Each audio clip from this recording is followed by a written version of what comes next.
Eles falaram, tá mais ou menos nessa área aqui. Aí mandaram os robôs lá, aí encontraram o avião, encontraram as caixas pretas. Aí agora já dava para reconstruir a história. O que aconteceu para um avião de última geração, que não tinha nenhum problema anterior, simplesmente mergulhar no oceano?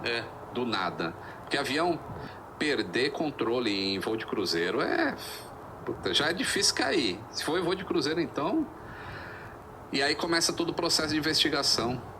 E aí se descobriram algumas coisas sobre esse voo específico, né? Que eu até tenho 2 vídeos no canal que contam assim, minuto a minuto, o que vai acontecendo. Mas, resumidamente, esses voos internacionais, eles levam 3 pilotos a bordo. Por quê? 2 pilotam e um é o rodízio, faz rodízio. Então eles decolam com 3, aí um vai dormir. Logo que atingir a altitude de cruzeiro, um vai dormir. Aí ficam 2. Aí esses caras voam 3 horas e meia, dependendo da quantidade, né? Quanto tempo do voo. 3 horas e meia, 4 horas. E aí esse aqui que foi dormir acorda, vai para o lugar de um dos 2 que vai dormir em seguida.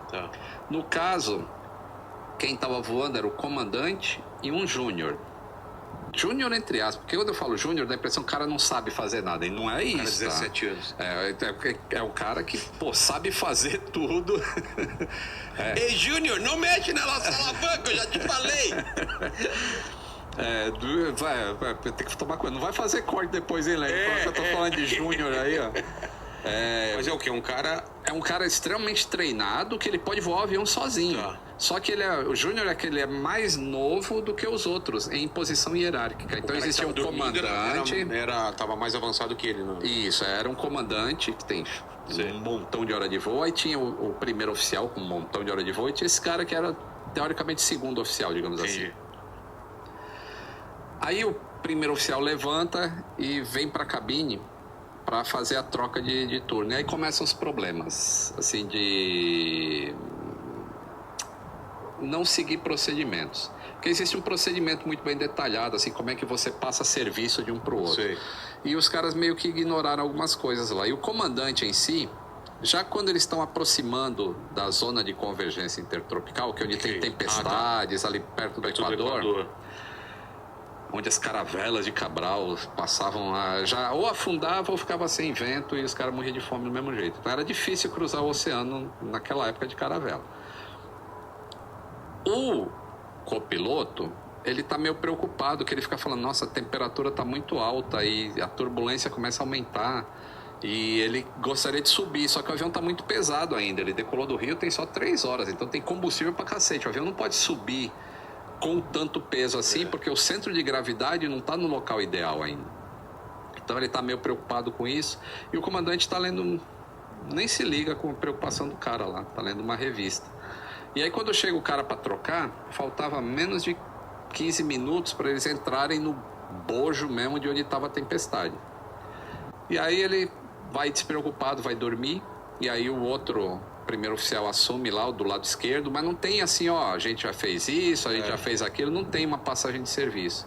E o cara tá preocupado. E aí eles olham no radar e o primeiro oficial muda alguma coisa no radar da posição que estava para uma outra posição para identificar por onde eles vão fazer o desvio dessa tempestade que está muito forte. E naquela noite, aquela tempestade, ela estava atingindo 65 mil pés, a cabeça da nuvem. Pô, o avião voa 35. Tava o dobro de altura do que o avião consegue voar. Então nem adiantava tentar ir por cima. Então você tinha que fazer o desvio, ou pela direita ou pela esquerda, o que fosse o que o radar te mostrasse melhor. E eles optam por fazer o desvio por um lado específico, que não era o melhor lado. Parem aí. Paramos aqui, damos um freeze aqui.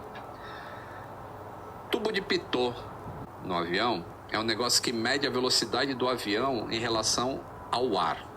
Porque não adianta você saber qual é a tua velocidade em relação à terra.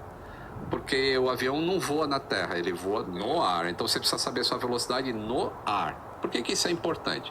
Digamos que esse avião aqui, que é o meu celular, ele consegue voar... Tá aparecendo aí? Não sei, o cara tá... Coloca aqui assim. Aqui, ó. Não, mas... Não, pode pegar isso. Aqui, pega aberto. Pega isso. aberto, sim. Digamos que esse avião aqui, que é o meu celular, ele voa a 100 km por hora. Sei. Beleza? Então, se tiver um vento de 100 km por hora no nariz dele e ele voa a 100 km por hora, então ele está zero em relação ao chão. Concorda? Ele está voando, só que 100 de vento com 100 no nariz, zero. É 100 menos 100. Então ele está com zero em relação ao chão. Então, por isso é importante saber a velocidade no tubo de Pitot, é pressão aerodinâmica. Porque em relação ao chão, você está voando seguro, mas você pode estar a 20. Se é um vento de 90, aí ele voa com 100. Então, ele pode estar a 10 por hora em relação ao chão, mas ele está 100 por hora em relação ao vento. Sim. E isso é o que importa. Então, os tubos de Pitot, neste avião específico, neste modelo de avião, naquela época, tinha sido descoberto um problema pela fábrica. O aquecimento dele não era suficiente em determinadas condições meteorológicas. Ele esquentava, funcionava, só que se uma determinada temperatura fosse atingida, ele não conseguia derreter o gelo. O gelo, na hora que batia nele, virava imediatamente cristal de gelo. Se atingissem determinadas temperaturas, que é chamado de supercooled water. É tipo, a água está em formato líquido ainda dentro da nuvem, mas ela está tão gelada que qualquer coisa que encoste nela, ela imediatamente vira gelo. Entendi. Já viu uns vídeos na internet assim que a garrafa... Ou quando você vai pegar aquela cerveja geladinha, ela tá líquida. Você põe a mão... Congela. Congela na hora. Então, essa temperatura, se fosse atingida, virava cristal de gelo na hora. E isso dava indicações erradas para o computador do avião da velocidade do avião. Então, vamos voltar para a nossa cabine agora. Os caras desviam e eles entram numa zona daquela tempestade que estava com temperatura baixíssima. E dá para ouvir na caixa de gravação de vozes o gelo começando a se formar no para-brisa, o barulho e alta turbulência. O cristal de gelo se forma nos 3 tubos de Pitot ao mesmo tempo. Ele tem 3, que é tripla redundância, e são totalmente independentes. Sim. Na hora que acontece isso, o computador, que é quem voa o avião, ele perde a informação válida de qual a velocidade que eu estou voando. E aí o computador fala, ô ser humano... controla aí, porque agora eu não sei mais de nada. Vem um sinal então pros caras. Vem, acende um monte de alerta. Esse avião tem determinadas leis de voo. Então tem a lei normal, a lei alternada e a lei direta. Que são ordens de, tipo, na lei normal, se o piloto quiser fazer coisa errada, o avião não deixa. Tá. Na lei alternada, se ele quiser fazer coisa errada, o avião não deixa, só umas coisinhas que ele deixa fazer. Na direta, o que ele comandar, o avião vai fazer. Entendi. Porque não tem mais a proteção. E não tem informações suficientes para ele tomar uma decisão. Isso. Então, a proteção que o computador faz deixa de existir. Entendi. Só que os pilotos nunca voam sem proteção. Tá sempre funcionando aquilo. Então, na hora que começou a... Não tem outra forma de saber a velocidade do vento também.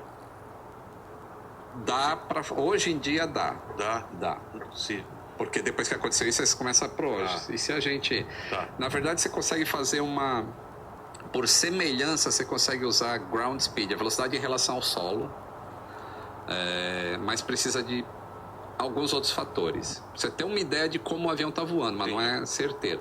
Mas já existia procedimento, assim, se você perde toda a sua informação de velocidade... Dos tubos? De velocidade do avião. Assim, o avião não sabe que velocidade, você não consegue mais confiar em nada. Então existe um negócio que se chama pitch and power, ou seja, você coloca o nariz do avião em determinado ângulo e mantém a potência que você estava fazendo nos motores sem mexer. E aí o avião vai permanecer voando naquela velocidade. Então o computador cai fora. E aí, neste momento que tá tudo, um monte de mensagem lá, porque, pensa, um computador que tá controlando o avião daquele, vem um monte de informação errada, de problema, os pilotos não têm nem tempo de ver o que está acontecendo. E aí, o piloto mais jovem, ele começa a subir o avião, como tentando fazer o negócio assim, eu preciso sair dessa... Mas por que o outro cara, porque ele e não o outro mais experiente? Essa é uma dúvida que fica para sempre, assim. Porque, e ele fala, my controls, assim, por que... E aí entra assim, né? Se o comandante tivesse feito o briefing, se acontecer alguma coisa, você é responsável por isso, você é responsável por aquilo. Não teve isso. Então, na hora que aconteceu o problema, não existe uma coordenação, assim, eu faço isso, você faz aquilo. Não pode ser que o outro estava dormindo, por exemplo, do lado. Não, o comandante foi dormir lá... O que está do lado. Porque são dois que estão... não estava. Os dois estavam lá. Os dois estavam lá. Tá. É que tem a conversação dos dois ainda, mas é uma conversa meio descoordenada, porque eles não sabiam o que estava fazendo, o que estava pilotando não dava informação correta para o outro. Entendi. E o outro não conseguia ver o que aquele estava fazendo, porque é tudo escuro lá no... Então, esse da direita começou a puxar o manche e o avião começou a subir. Mas lembra que eu falei que ele estava muito pesado? E não dava para subir? Então ele vai subindo, e aí chega numa altitude em que ele perde tanta velocidade que ele começa a descer dessa maneira aqui, ó. Como assim? Tá. Ele desce assim, ó. Ele não embica. Ele vai descendo com o nariz para cima. Cara. E aí... Vai perdendo altitude. Vai perdendo, isso é perda de sustentação. Sei.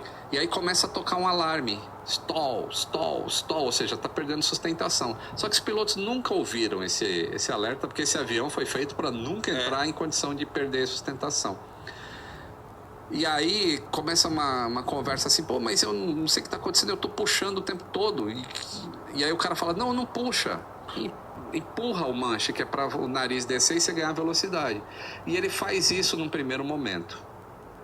Quando ele está caindo assim, essa mensagem que avisa que ele está sem sustentação, a velocidade fica tão baixa que o sistema fala, é impossível estar nessa velocidade. Então eu não vou avisar que está em stall, porque o avião nessa velocidade não voa. Olha a lógica do sistema. Então ele não dava stall. Quando ele baixa o nariz e o avião começa a pegar velocidade... Aí chega naquele limite em que o computador fala, putz, stall. Eu vou perder sustentação se não acelerar mais. E aí ele começa a avisar, stall. Aí ele puxa de novo e coloca na condição em que não tem como recuperar. Levantar o nariz de novo. E ele começa a cair. E não tem uma sensação de queda, tá? Porque ele atingiu uma velocidade tal que você não tem mais aceleração. Você só tem a queda. Só que o pitot começou a voltar a funcionar de novo, mas eles não acreditam no que o instrumento está mostrando. Então, o sistema que indica o quanto eles estão descendo por minuto chegou a 10 mil pés por minuto. Ele não acredita naquela informação lá. Ele fala, é impossível, meu corpo não está sentindo que eu estou descendo isso. E não sente? É muita distância para o corpo não sentir, porque não é um... Então, mas é igual quando você pula de paraquedas. Você salta, né? Eu falo pula, o pessoal não é pula, é salto. Quando você sai do avião, você vai acelerar até atingir, 200 km por hora. A partir do momento que você atingiu, você não tem mais sensação de queda, porque não tem mais aceleração no seu corpo, só tem a velocidade terminal, final. Acontece a mesma coisa no avião. E aí, um pouco mais de conhecimento, eles saberiam, por exemplo, que essa indicação não é de tubo de pitot. O que indica o avião quanto ele está descendo ou subindo não é de tubo de pitot. Isso é de sistema inercial. Então a indicação tinha que ser acreditada, assim, que nós estamos descendo a 10 mil pés por minuto, mesmo sem enxergar nada, mesmo sem o meu corpo sentir. Mas enfim, não conseguem resolver o problema e começam a chamar o comandante lá, o que foi dormir. Aí quando o comandante chega, eles não conseguem passar para o comandante tudo o que aconteceu, que o primeiro momento é que eles sabiam que a velocidade estava errada no início do problema, eles nunca falam isso para o comandante. E o outro lá puxando o manche para trás o tempo todo e o avião não recupera. Até que quando ele chega, quando ele fala que está puxando, o comandante, não, desce o nariz, desce. E aí ele começa a descer o nariz de novo, o avião começa a ganhar velocidade, mas aí não dá tempo que ele atinge o oceano. Então vamos lá, o que dava para ser feito, sabendo do problema? Se sabendo do problema hoje, congela os três Então, hoje, aí entra diversas coisas. Por exemplo, naquela época não existia treinamento para as tripulações de como recuperar um stall em alta altitude naquele específico modelo de avião. Porque era muito... Porque nunca ia acontecer. Porra.